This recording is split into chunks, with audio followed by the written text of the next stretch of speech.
자, 여러분 반갑습니다. 자동차공학 4주차 첫 번째 강의를 시작합니다. 자, 자동차공학 우리가 그동안 한 얘기가 뭐였냐면 다시 한번 좀 정리를 하고 넘어가면 기존 내연기관차에서 전기차로 급변하고 있어요. 아직은 내연기관차가 훨씬 많지만 전기차가 점점 많아지고 있고 그 국가별로는 2025년 또 2030년 또 2035년 이런 식으로 내연기관차를 금지시키는 경향이 발표를 그렇게 해오고 있어요. 그리고 전기차와 더불어서 또 수소차, 수소연료전지차 줄여서 그냥 수소차라고 쓸게요. 수소차. 그래서 뭐 내연기관은 연력학적으로 여러분들이 어느 정도 이해를 하고 계실 테니까 연력학. 그리고 이제 시대가 이쪽으로 변해가고 있으니까 이거는 생략을 하는 걸로 하고 피스톤 실린더 운동이죠. 피스톤 실린더 안에 연료가 타가지고 그 열이 이제 고온 고압을 가스로 만들어서 이제 팽창하면서 연력학적 팽창일로 이제 바퀴까지 전달하는 거니까 그건 이제 기계과는 뭐 내연기관이라는 과목을 따로 안 들어도 그 근본 원리는 잘 이해하실 수 있을 것 같고 전기차에서는 이제 이 엔진 내연기관의 엔진의 공기와 연료를 넣어서 연소시키는 거죠. 연소, internal combustion. 그래서 연소 현상, 여기서 연소시켜서 파워를 얻는 거죠. 압력, 즉 파워를 얻는 거고. 전기차는 이제 엔진 대신에 뭐 배터리를 쓰는 거지. 배터리, 예, 배터리. 배터리에다가 배터리가 들어와서 배터리에서 모터를 돌리는 거죠. 모터를 돌리는 거고. 수소차는 이제 연료 전지에서 여기 퓨얼셀에서 이제 물론 여기 보조적으로 배터리가 있긴 해요. 배터리 좀 작은 배터리 있고 이제 모터를 돌리지. 모터. 그리고 연료 전지는 이제 수소와 산소가 들어가서 이 산소는 공기 중에 20% 있으니까 그냥 압축 공기라고 생각해도 돼. 압축 공기. 압축 공기. 수소만 이제 충전을 하는 거죠. 수소를 충전한다.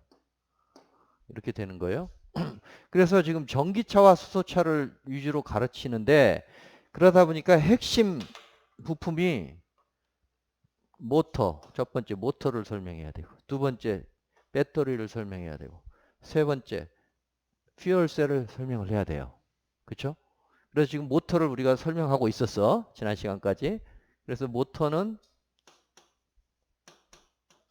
또는 우리말로 하면 뭐야? 저 전동기죠. 전기를 넣어서 동력을 얻는 전동기. 영어로는 모터. 전동기. 이것은 이제 DC 직류를 쓰는 경우와 교류를 쓰는 경우가 있다. 그래서 가장 쉽게 이해하는 게 이제 DC 모터였는데 지난 시간에 DC 모터 설명드렸죠? 네 가지를 쭉 설명했어요. 근데 DC 모터도 보통은 오리지널 DC 모터, 즉 브러쉬가 있는 오리지널이 있고 브러쉬가 없는 개선된 브러쉬가 없는 것도 있다. 그래서 브러쉬리스 DC 모터 이렇게 불러요. 이거는 그냥 이걸 그대로 쓰고 AC도 이제 뭐가 있어요? 이제 그 현상에 따라서 그 패러데이 법칙을 쓰는 경우가 있어요. 인덕션 뭐라고 불러? 유도, 인덕션, 자기 유도 현상을 이용한 인덕션. 그러니까 유도 모터라고 해야죠. 인덕션 모터, 유도 모터가 있고, 근데 유도 모터에서는 그 전기를 유도하기 때문에 시간이 좀 걸려. 시간 지연. 뭐 시간 지연이라기보다는 슬립이 일어나. 슬립이 주는 쪽과 돌아가는 쪽에 슬립이 일어나기 때문에 여기는 효율이 좀 약간 떨어지지만 굉장히 편리하다. 그래서 대부분은 이제 유도 모터를 많이 쓴다.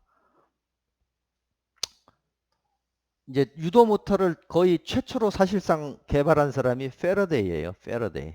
그리고 이걸 이제 그 상품화 수준까지 실제 실용화 단계까지 한 사람이 테슬라고. 이 패러데이와 테슬라 생각하면 되고. 이게 이제 슬립이 안 일어나도록 더 효율을 높였다고 볼 수 있는데 그게 이제 동기 모터예요. 동기 모터. 동기니까 완전하게 일치되는 거죠. 이 주는 쪽하고 따라도는 쪽하고 그 지연이 없는 거죠. 여기서는 약간의 이제 미끄러짐이 있으니까 떨어지는데 여기까지 설명을 드렸어요. 그러다 보니까 이제 저 현상 자체를 충분히 이해하지 않고서는 저거 뭐 단순 암기하는 수준에 지나지 않을 것 같아서 제가 곰곰이 이제 강의를 준비하면서 요약을 좀 해야 되겠다. 전기전자. 전기전자 공학을 한 2, 3주, 최대 2주, 최소 2주에서 3주 요약 강의를 해주는 게 좋겠다 하는 생각이 들었어요. 우리 지금 학부 4학년 과정에 있어요. 전기전자에 있는데 전통적으로 우리 기계과 학생들이 그 과목을 많이 안 들었어. 한 10명 남짓 들었어. 해마다. 그러니까 거의 뭐 4, 50명은 안 듣는다고 보면 되는데 앞으로는 좀 더 많이 듣겠지만 근데 이제 이 과목을 제대로 이해하려면 필요해요. 그래서 우선 내가 단기 속성 과정으로 한번 요약을 해 드릴 테니까 이걸 잘 보시고 하시면 되겠고 혹시 이제 제가 참고한 책을 소개할 테니까 뭐 관심 있는 사람은 빌려봐도 돼요. 굳이 안 사도 돼. 안 사도 되고 그 유튜브에 들어가서 뭐 전기 쳐봐요. 그러면은 괜찮은 강의들이 많아. 나도 요즘 수시로 듣고 있어요. 강의를. 그 중에 이제 아주 잘하시는 분이 있더라고. 근데 이제 그런 걸 찾아서 여러분들이 각자. 근데 그걸 처음부터 끝까지 보려면 시간이 많이 걸리니까 키워드별로 유도 모터 키워드를 딱 쳐요. 그러면 요약된 그 강의 영상들이 몇 개 있으면 하나 정도는 골라서 들어보세요. 근데 책으로 좀 체계적으로 할 사람들은 제가 참고하는 게 이제 전기전자, 최신 전기전자 개론인데 최신을 써야 되나? 전기전자 공학 개론 박재준 얇고 컬러풀하고 설명이 깔끔해요. 그래서 제가 이제 한번 구해봤어요. 복두 출판사네. 복두 출판사. 이건 그냥 참고서로 굳이 구입을 안 해도 되지만 혹시 좀 자세하게 이번 기회에 좀 정리하고 싶다 하면 한 권 정도는 사두는 것도 좋아요. 아니면 현재 우리 그 최인석 교수님이 강의를 하시는데 거기 여쭤봐가지고 그 강의하는 그 책을 사서 그 과목을 첨강하는 것도 한 가지 더 좋은 방법이고 그 대신 이제 한 학기를 가는 거고 나는 이게 이제 요약해서 하려고 하는 거고 그 다음에 뭐든지 공부를 하려면 역사를 알아야 돼요. 역사를 알면 이 과목이 재미가 있고 오래 남아요. 그냥 패러데이 법칙만 알고서는 금방 잊어버리는데 패러데이가 어떤 사람인가에 대해서 공부하면 그 법칙은 저절로 떠올라. 뉴턴에 대해서 알면은 뉴턴이 어떤 과정을 거쳐서 그 법칙을 유도했는지 그 배경 또 아인슈타인 이런 걸 알면 훨씬 흥미가 생기듯이 그래서 제가 책을 좀 찾아봤는데 이런 책이 아주 얄팍하면서도 저는 이제 얄팍한 걸 좋아해요. 새로운 조금 그 모르는 분야 접근할 때는 패러데이와 맥스웰에 대해서 비교해서 쓴 책이 있어요. 인문학적인 책인데도 불구하고 여기에 이제 어쩔 수 없이 그런 그 패러데이 법칙 같은 게 나와요. 맥스웰 방정식 소개가 돼 있는데 소설처럼 쓰여져 있어서 아주 괜찮아요. 그래서 패러데이와 맥스웰 그리고 주 제목이 아마 이건 이제 가로를 치고 두 사람에 대해서 쓰는데 주 제목이 공간에 펼쳐진 힘의 무대.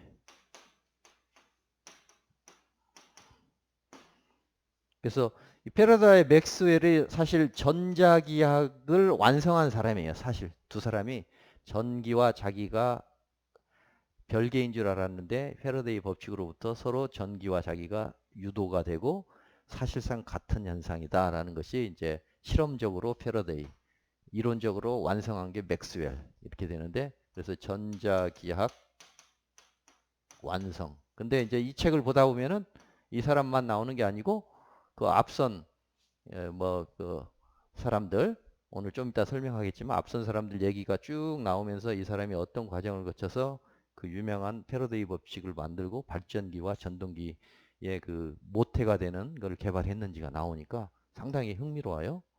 이제 패러데이 스승 얘기도 나오고 데이비라는 스승 얘기도 나오고 그래서 제가 오늘은 이제 이 역사 얘기를 조금 요약해서 한 다음에 전기전자공학 개론에서 나오는 그 부분과 이 두 가지를 합해 가지고 우선 지난 시간에 제가 역사 얘기하면서 쭉 관련된 사람 몇 사람 쭉 써줬잖아요. 그걸 다시 쭉 쓰고 그 한 사람 한 사람이 이룬 업적을 조금 간략하게 소개하면 아 전자기학이 이런 식으로 쭉 발전해 왔구나. 그리고 실제 우리가 사용할 수 있는 잘 써먹을 수 있는 법칙들이 그 사람들이 다 만들었어요. 그 사람들 이름으로 뭐 패러데이 법칙, 암페르, 앙페르의 법칙, 뭐 키르요프의 법칙, 옴의 법칙 쭉 나오거든요. 플레밍의 법칙 그런 것들을 그 스토리상에서 그 법칙과 연결하면 잘 흥미롭게 여러분들이 이해할 수 있겠다 하는 생각이 들어서 이렇게 진행을 2, 3주 정도 일단 해볼게요. 이걸 하고 나면 그 다음에 이제 모터는 쉬울 거야. 어? 그 다음에 전지도 쉬워요. 전지도 이 안에 다 포함이 되니까. 퓨얼셀도 마찬가지고. 그래서 다 전지라든가 퓨얼셀 같은 경우는 이제 화학과 화학 반응에서 전기가 나오니까 이게 그걸 우리가 전기화학이라는 분야가 생겼어요. 전기화학 분야. 전기와 화학, 전기 에너지와 화학 에너지가 서로 호환된다. 우리 주울의 실험 같은 경우는 뭐예요? 일 에너지와 열 에너지가 서로 호환되지. 예? 여기서 이제 이쪽 분야, 전기 쪽에서는 주로 전기, 화학 반응에 의해서 전기가 나온다. 뭐 가수분해 현상 있죠? 예? 물에다가 전기를 넣어주면은 수소와 산소가 나오지? 응? 더하기 여기 들어가면 안 되고 여기 전기를 넣어주면 또 반대로 수소와 산소를 넣어 합쳐주면 물이 나오고 전기가 나오는 거지. 전자가 나오는 거지. 이렇게. 이게 다 이제 화학 반응이 전기와 연결되는 거잖아요. 이게 이제 연료전지의 핵심인 거고. 그다음에 우리 전지라는 것도 사실은 이제 여기 안에 뭐 이 분리막이 있고 한쪽에 플러스 한쪽이 마이너스면은 이 분리막의 아래쪽에는 이 전자들이 마이너스 이온들이 잔뜩 있는 거고 그다음에 여기는 플러스 이온들이 잔뜩 있는 거잖아요. 이렇게 충전을 하면 이렇게 딱 배열을 해. 오래 놔두면 이게 막 섞여버려요. 분리막을 비집고 들어가가지고 섞여가지고 이제 그 건전지 역할을 못하는 거지 전지. 그래서 이것도 결국 이제 화학과 전기의 그 관계예요. 그래서 전기 화학이 이제 요즘은 많이 그 역할을 하는 시대가 됐죠. 그래서 이건 이제 참고를 하시고 전기의 역사, 전기의 유명한 인물들에 대해서 한번 설명을 해볼 텐데 그 전에 일점 간단하게 패러데이와 맥스웰에 대해서 먼저 하고 우선 패러데이를 가장 대표적인 인물이 패러데이니까 패러데이에 대해서부터 조금 자세히 설명한 다음에 전체 역사를 좀 설명할게요.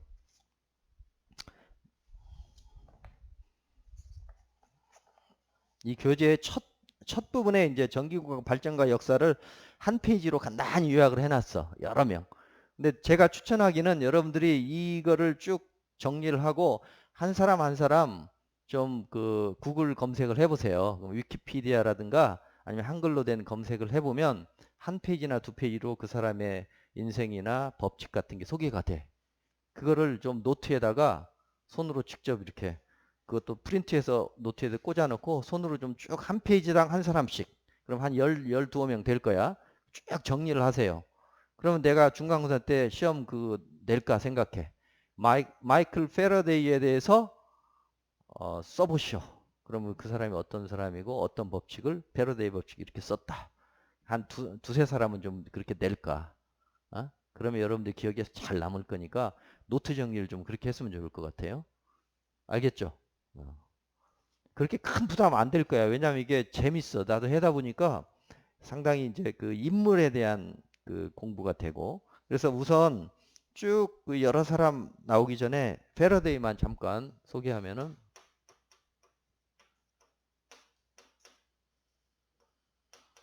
마이클 패러데이, 이름이 마이클이네. 마이클 미가엘 또는 마이클 패러데이, 1791년생, 1867년까지 살았고 영국 사람이고, 실험을 했어요. 이 사람은 완전 실험가야. 실험가. 전자기 유도 법칙을 발견을 하는데, 그게 1831년에 패러데이 법칙이라고 부르는 패러데이 법칙. 오늘날 패러데이 법칙이라고 부르는 전자기 유도. 전기를 만들 수 있다. 전기 유도 또는 전자기 유도, 전기 유도. 정확하게 하면 전자기 유도인데, 자석 가지고, 영구 자석 가지고 전기를 만들 수 있다 이거야. 전자기 유도. 아주 혁명적인 사건이에요. 이거는 전자기 유도 현상을 발견해. 그것부터 설명하면, 이게 지금 모터니까, 이거 보세요. 발전기에 발전기. 그래서 이게 발전기, 유도 발전기의 원형이야. 원형. 발전기의 원형. 유도 현상을 통해서 가장 큰 업적이죠. 그래서 이걸 이어받아서 이제 그 테슬라가 실제로 만들죠. 이거는 샘플이었고, 패러데이는 어떻게 하냐면, 우선 이거부터 설명하면, 이게 가장 중요한 현상이니까, 이 코일에서 이제 전기가 나오나 이렇게 전기를 받을 준비를 해. 그러면 이 지금 코일에는 현재 아무 일도 벌어지지 않아요. 여기서 지금 전류를 암페어미터로 체크를 하면은 여기 전류 흐르지 않겠지. 여기에 영구 자석을 N극과 S극 있다고 쳐봐. 영구 자석을 넣었다가 뺐다가 해. 그러면 전기가 생산이 돼요. 이게 발전기지, 발전기. 왜 이제 이게 넣었다 뺐다 하면은 전기가 생산이 되느냐? 여기 지금 자력선이 N극에서 S극으로 이 수많은 그 자기력 선이 있죠. 있다고 하죠. 눈에 보이진 않지만, 이걸 눈에 보이도록 한 사람도 또 패러데이야. 눈에 보이도록 한 사람 중에 패러데이와 패러데이 스승 데이비, 그 다음에 제일 먼저 이걸 얘기한 사람이, 여기 다 지금 이제 제가 요약을 다시 해드리겠지만, 그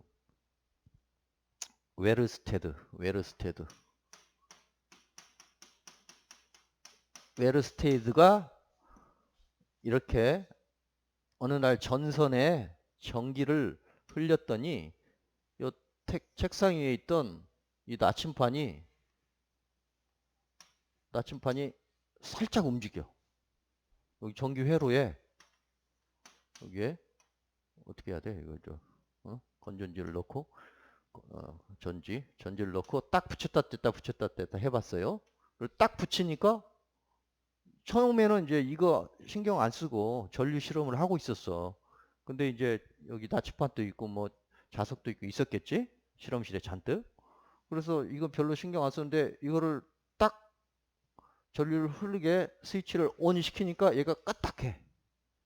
그 다음에는 별 반응이 없어. 다시 또 탁 떼니까 또 까딱해요. 그래서 이걸 발표를 해, 웨르스테드가.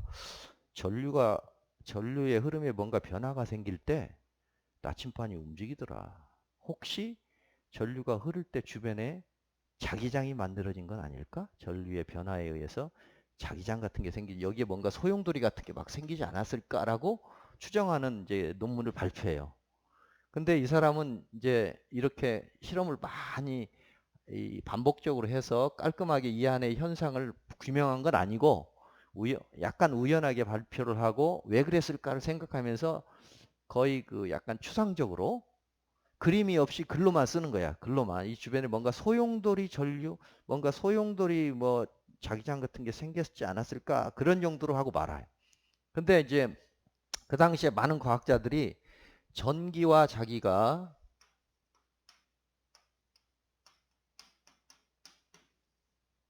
완전히 다른 현상이라고 보고 있었고, 이제 근데 그 독일의 자연 철학자들, 자연 철학이라는 건 오늘날로 물리학이에요. 과학이야. 근데 이 독일의 과학자들은 아까 말한 대로 화학 에너지와 전기 에너지의 이런 변환이라든가 또 전기와 자기가 서로 연관이 있지 않을까? 이런 큰 틀에서 뭔가 이 변환에 대해서 생각했던 사람들이 많았어. 일부 사람들. 영국에서는 좀 분리로 생각했었는데. 근데 이 웨스트르드가 이런 얘기를 딱 하니까 아, 전기와 자기가 연관이 있다. 이제 확신이 된 거예요. 그래서 이제 너도 나도 이걸 이제 규명하는 연구를 한 거야.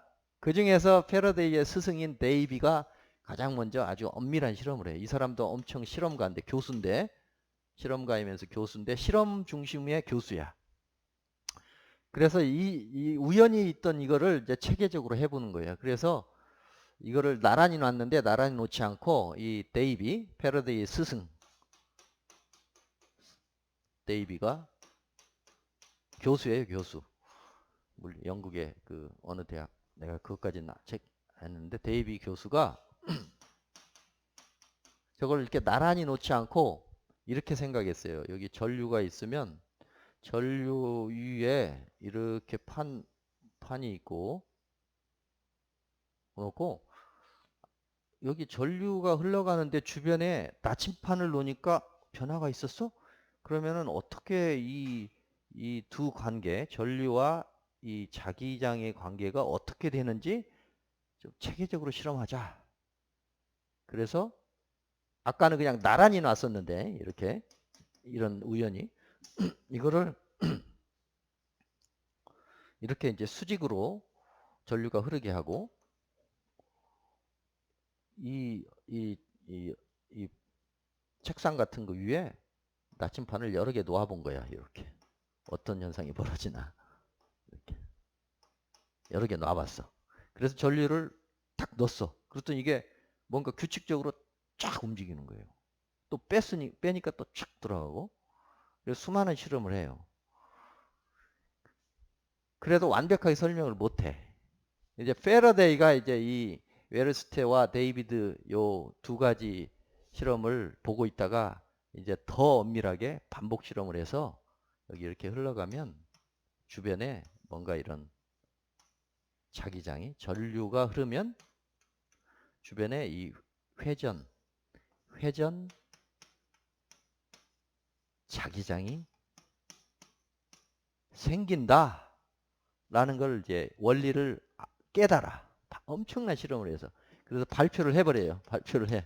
이제 발표할 때 스승 데이비나 웨르스트들을 높이 평가하면서 발표를 해야 되는데 그냥 그 사람들이 한 거를 얘기를 안 하고 그냥 자기가 발표를 해버린 거야. 자기가 다 한 것처럼. 그래가지고 이때부터 데이비하고 사이가 나빠져요. 사실 스승 데이비가 키웠거든, 패러데이를. 엄청난 학자고. 그래서 어쨌든 이제 이런 현상이 일어나요. 그래서 아까 여기 여기 그래서 전기와 자기가 서로 연관된다는 결정적인 실험을 하고 그 다음에 이제 또 시간이 흘러서 아까 이런 전자기 유도 현상을 발견을 하는 거지. 그래서 패러데이 얘기를 잠깐 하면 패러데이는 엄청 가난하게 살았어요. 가난하게 살아서 공부를 하고 싶었는데 공부를 할 여유가 없는 거야. 그래서 막 허드렛 일을 하고 그런데 이제 워낙 성실하니까 그 서점 아저씨가 취직을 시켜줘. 자기 서점에 와서 허드렛 일을 시켜. 옛날에 서점은 별로 없었어요. 서점에 뭐 하는 게 뭐예요? 책을 만드는 거야.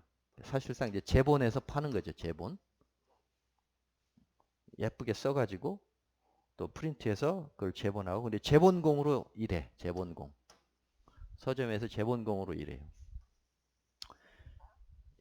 서점에서 일한다는 게 아주 결정적인 거지. 책이 많아. 그리고 얘는 이 가난한데 친구들처럼 배울 수가 없으니까 이 배움에 목말랐어. 그러니까 서점에 있는 책들을 다 보고 또 시킨 대로 하고 제본하다 보니까 다 이렇게 보게 되잖아요.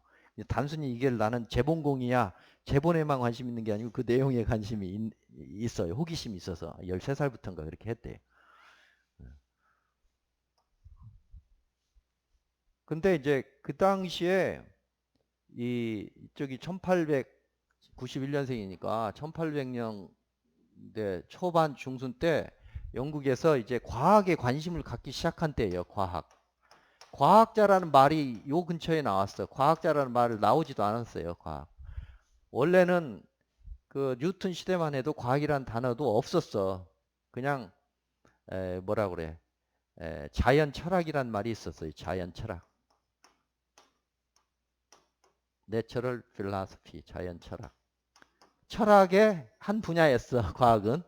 그러다가 이제 과학이라는 말로 독립을 해요. 사이언스라는 말로 독립을 하고 이제 학자 중에 이제 과학 분야, 자연 쪽에 연구를 하는 그 과학자라는 용어도 나와. 사이언티스트라는 용어도 이제 요즘에 나와요.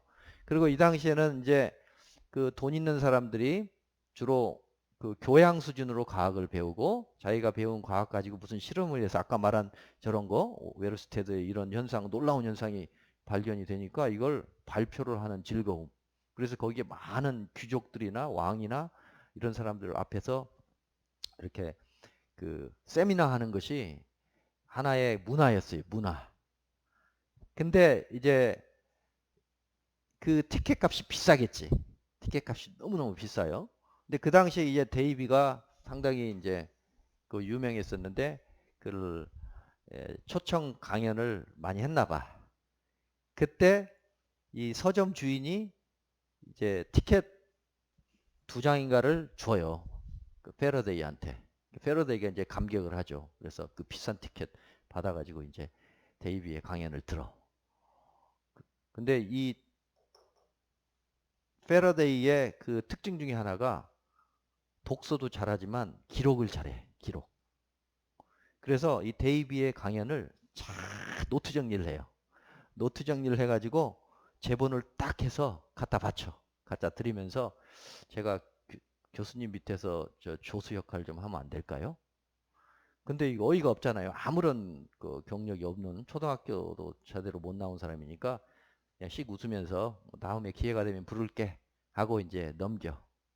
그런데 우연한 기회에 그 데이비의 조수가 다쳐요. 다쳐서 공백이 생기니까 아 누구를 써야 되는데 해서 이제 걔를 불러. 그래서 그 이후로 이제 데이비와 이제 조수 역할을 하면서 소위 시다 역할을 하면서 이제 그 어깨너머로 배우기 시작하는 거죠. 그래서 좀 쉬었다가 두 번째 강의에서 계속하도록 하겠습니다. 수고했습니다.